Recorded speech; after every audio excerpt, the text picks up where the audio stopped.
एक समय की बात है। गर्मियों के दिनों में एक चींटी बहुत प्यासी थी और वो अपनी प्यास बुझाने के लिए पानी की तलाश कर रही थी। कुछ देर आसपास तलाश करने के बाद वह एक नदी के पास पहुंची। सामने पानी था, लेकिन पानी पीने के लिए वह सीधे नदी में नहीं जा सकती थी। इसलिए वो एक छोटे से पत्थर के ऊपर चढ़ गई, लेकिन जैसे ही उसने पानी पीने की कोशिश की, वो नदी में जाकर गिर गई। उसी नदी के किनारे एक पेड़ था, जिसकी टहनी पर एक कबूतर बैठा हुआ था। उसने चींटी को पानी में गिरते हुए देख लिया। कबूतर को उस पर तरस आ गया और उसने चींटी को बचाने की कोशिश की। कबूतर ने तेजी से एक पेड़ का पत्ता तोड़कर नदी में संघर्ष कर रही चींटी के पास फेंक दिया। चींटी उस पत्ते के पास पहुंची और उस पत्ते पे चढ़ गई। थोड़ी देर बाद पत्ता तैरता हुआ नदी के किनारे पे सूखे पे आ गया। चींटी ने पत्ते से छलांग लगाई और नीचे उतर गई। चींटी ने पेड़ की तरफ देखा और कबूतर को उसकी जान बचाने के लिए धन्यवाद किया।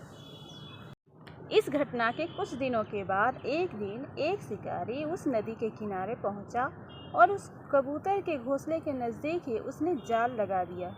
उसमें दाना डाल दिया। वह थोड़ी ही दूर जाकर के छुप गया और उम्मीद करने लगा कि वो कबूतर पकड़ लेगा।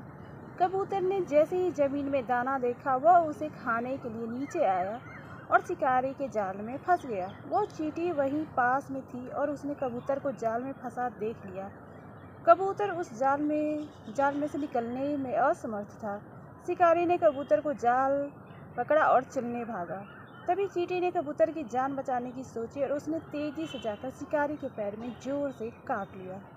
तेज दर्द के कारण शिकारी ने उस जाल को छोड़ दिया और अपने पैरों को देखने लगा। कबूतर को जाल से निकलने का यह मौका मिल गया और वह तेजी से जाल से निकलकर उड़ गया। इस कहानी से हमें क्या सीख मिलती है? इस कहानी से हमें यही सीख मिलती है कि कर भला तो हो भला। हम जब भी दूसरों की भला करते हैं तो उसका फल हमें ज़रूर मिलता है। कबूतर चींटी की मदद की और उसकी मदद के फलस्वरूप मुश्किल समय में चींटी ने कबूतर की जान बचाई। इसलिए कभी भी किसी का सहायता करने या अच्छा करने से पीछे न हटें। जब भी मौका मिले दूसरों को बिना किसी स्वार्थ के मदद करें। अगर आपको मेरी कहानी पसंद आई हो तो लाइक और सब्सक्राइब ज़रूर कर दें।